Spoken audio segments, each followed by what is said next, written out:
छत्तीसगढ़ के दूसरे चरण में 70 सीटों पर मतदान संपन्न हो गया। इस मौके पर कवि, साहित्यकार और चुनावी विश्लेषक अमित जीवन ने चुनाव को देखते हुए एक कविता की रचना की है। इस कविता में राजनीति के वर्तमान परिदृश्य को बखूबी पेश किया गया। इतना ही नहीं, नेताओं के वादे और दावे पर तंज कसा है। आइए सुनते हैं ये कविता और राजनीति पर उनके संवाद। प्रदेश में चुनाव की खुमारी छाई हुई है। भाजपा, कांग्रेस और अन्य दल अपनी अपनी जीत का दावा कर रहे हैं।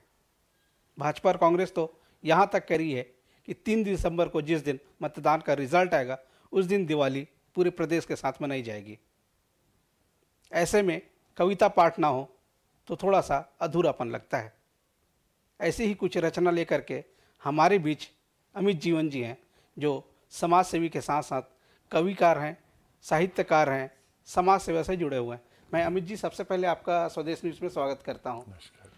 अमित जी, आप लंबे समय से कविता लिखते रहे हैं और कई राजनीतिक के जो लोग हैं उनको लेकर के आपने कविताओं की रचना की है। मैं जानना चाहूँगा सबसे पहले कि आपने किन किन जो राजनेता हैं उनके ऊपर कविताएं लिखी है।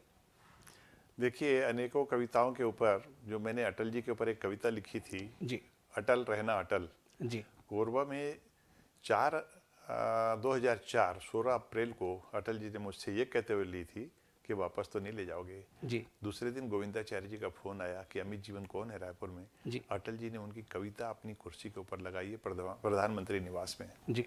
मुझे जहाँ तक याद है, जब तक वे प्रधानमंत्री रहे 6 महीने के आखिर उन्होंने मेरी कविता अटल रहना अटल अपनी कुर्सी के ऊपर लगा रखी। वैसे बंजारे जी, मैं राष्ट्रीय कवि सम्मेलन में भी भाग ले चुका हूँ। सुरेंद्र शर्मा और कुमार विश्वास के साथ काव्य पाठ कर चुका हूँ। क्या बात है, बहुत बढ़िया, बहुत बढ़िया। जी। अमित जी, अटल जी के अलावा आपने कौन से ऐसे जो शख्स हैं जिनको लेकर के आपने कविताओं की रचना की है, कुछ ऐसी जानकारी आप दे पाएँ? देखिए, मैंने राजनीति के ऊपर, दिलीप सिंह जूदेव के ऊपर, आडवाणी जी के ऊपर, वर्तमान समस्याओं के ऊपर, भारत पाक विभाजन के ऊपर, आदमी और इंसान बन जाना चाहता हूँ, ऐसे अनेकों कविता हैं। जी जी। मैं चाहता हूँ, आज ही आपने एक बहुत सुंदर रचना की है। चुनाव का मौसम है और चुनाव को लेकर के आपने एक बहुत बढ़िया रचना की है। मैं चाहूँगा कि आप जो है दर्शकों से उसको शेयर करें।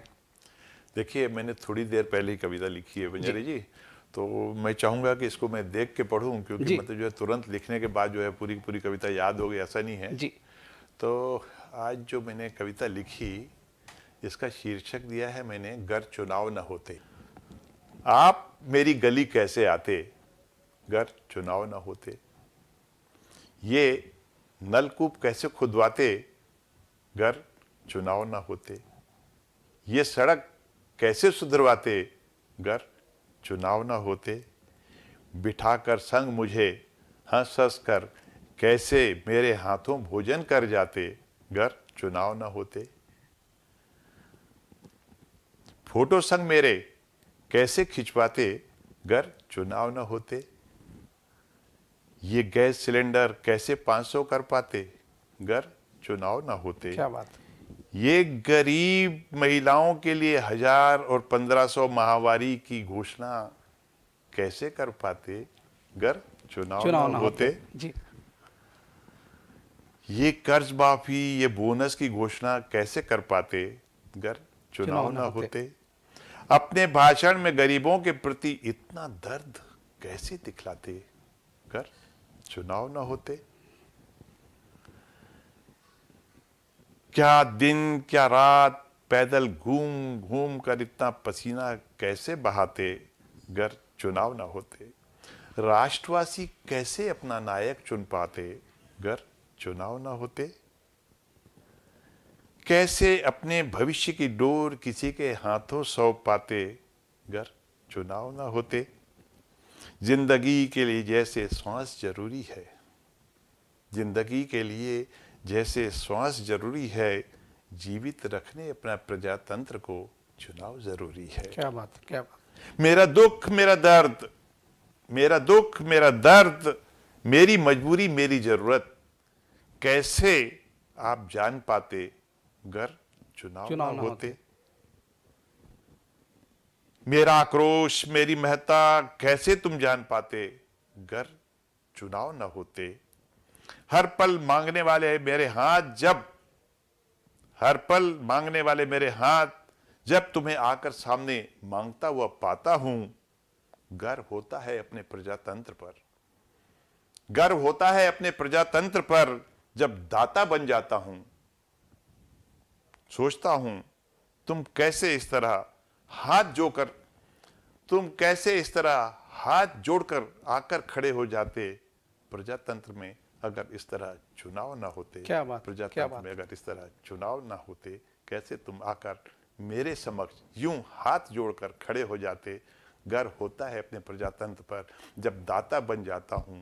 गर्व होता है अपने प्रजातंत्र पर जब दाता बन जाता हूं। बहुत शानदार अमित जी। मैं आपसे एक सवाल और जानना चाहता हूं कि ये कविता लिखने की आदत, मैं कहूं कि कैसे आपको लगा कि मुझे ये इस तरह की कविताएं लिखनी चाहिए? कब से आपको इस पे आपने काम करना शुरू किया? देखिए, 8th क्लास से मैं कविताएं लिखते हुए आ रहा हूं। अनेकों रचनाएं मेरी लिखी हुई हैं। जब एक बार सुषमा स्वराज जी डोंगरगांव आई थी, 2004 की बात है, तब मैंने एक कविता लिखी थी, वंदन है अभिनंदन आपका, आप हमारे रमन को जिताने आई हैं। उन्हें वो कविता इतनी भा गई। जब वो रायपुर आई तो बोले अमित जीवन कहाँ होंगे, इनको बुलाइए। तब उन्होंने स्पेशली मुझे जो है बुलाया था, ये तुमने फोटो वगैरह मेरे कहाँ से लाए। तो ऐसी अनेकों कविताएं हैं, जो सामयिक कविताएं, समस्याओं के ऊपर, राष्ट्रभक्ति के ऊपर, विभाजन के ऊपर, भारत पाक के ऊपर, मैंने काफ़ी कुछ लिखी हैं। कभी वक्त होगा तो आपको फाइल दूंगा। मैंने सुना कि आप जब कक्षा 8वीं पढ़ते थे, कोई एक नाटक भी आपने लिखा था जिसको स्कूल के समय में वो फर्स्ट प्राइज मिला था। उसकी अगर कोई संस्मरण आपको याद हो तो? तब हमने वो लिखा था जोरू का गुलाम, 8th क्लास में, और हमने मतलब जो है जोरू का गुलाम बनकर स्टेज पे कपड़े धोए थे। पूरे स्कूल में वो जो है नाटक हमारा जो है फर्स्ट आया था। उसमें 10th में हमने लिखा था, वो भी नाटक जो है हमारा फर्स्ट आया था। वैसे एक चीज मैं बताऊं, एक मेरी कविता है जी, ऐ मौत तू ना मुझे इतना डरा, ये तो जिंदगी के कुछ फर्ज निभा रहा हूँ, वरना जिंदगी तुझसे इतनी मोहब्बत भी तो नहीं। वो कविता मेरी बहुत फेमस हुई है जी।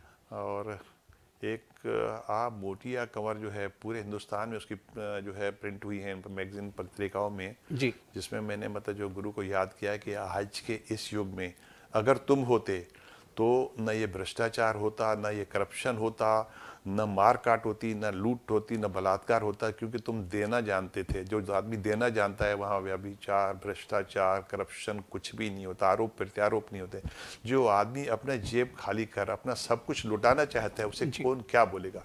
उस चीज़ पे वो शहीद हुए थे अमर संत कंवर राम जी। मैंने उनके ऊपर लिखा था आ मोटी आ कंवर, मतलब आ लौट कर आ कंवर। वो कविता मेरी बहुत फेमस हुई। बहुत बढ़िया। ये हमारे अमित जीवन जी थे जो अपनी रचनाओं को लेकर के यहाँ पर आए थे। बहुत सारी बातें भी उनसे हुई है, कुछ रचनाएं हम उनसे अगले एपिसोड में सुनेंगे हम। तो आज के लिए बस इतना ही। बहुत बहुत धन्यवाद। अगर आपको हमारा वीडियो पसंद आया तो लाइक, शेयर, कमेंट, सब्सक्राइब करें, बेल आइकन का बटन दबाएं। हमारी वेबसाइट swdeshlive.com पर जाना ना भूलें।